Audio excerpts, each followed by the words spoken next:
Hello, everybody. Today I'm talking about stress. Stress is good for you. At least the vast majority of stress you experience is good. Sometimes it's bad. Okay, when is it bad? Typically when the intensity is too high for you or the duration's too long. Because you see, most stress leads to your growth.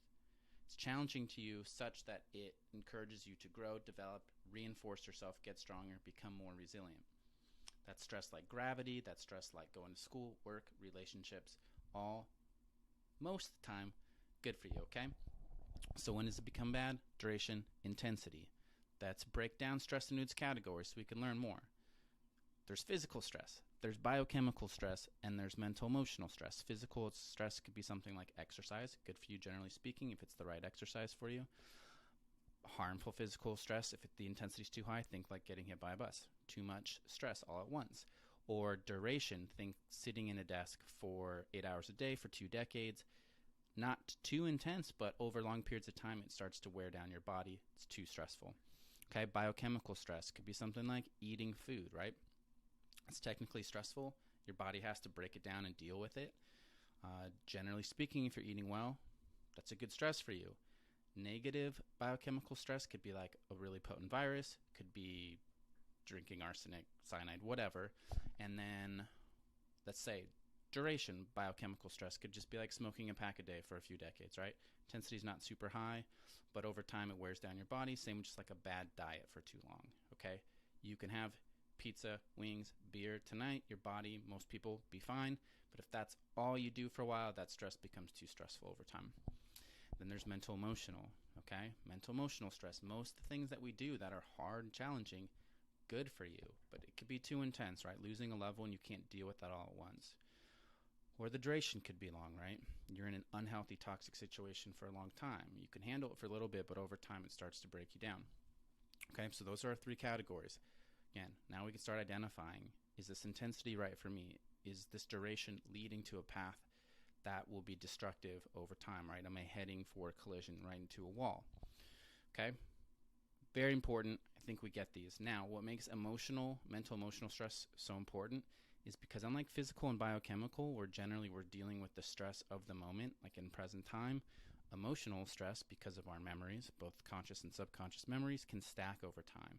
We can still be dealing with stress of an experience that's long past, and we carry it with us. So those start to add up, and they start to fill our stress tank. And what makes stress so bad is when our stress tank fills, we can't adapt to everything. It's essentially exhaustion. And when we're exhausted, that's when there's going to be breakdown. Your body can't adapt to everything coming at it, so it's got to pick and choose, and our health is going to take a hit. Okay, so what does that look like? What does chronic stress look like over time? Well, when we're in our stress function, our stress mode, our stress physiology, your body prioritizes energy towards things more for running and fighting. Okay, because that's the idea of like you're running from a tiger, there's some perceived threat. You could say your stress response. You want all your energy going towards running or fighting, not some of it, right? And there's systems in our body that require a lot of energy, like digestion and immune system. So what happens is energy shifts away, blood shunts from certain areas, and what could happen is a sluggish digestion, heartburn, indigestion, constipation, diarrhea, IBS.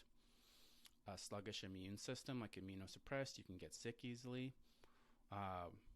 Inflammation throughout the body. What happens is the biochemical makeup of your body changes, your hormones change, making more inflammatory compounds.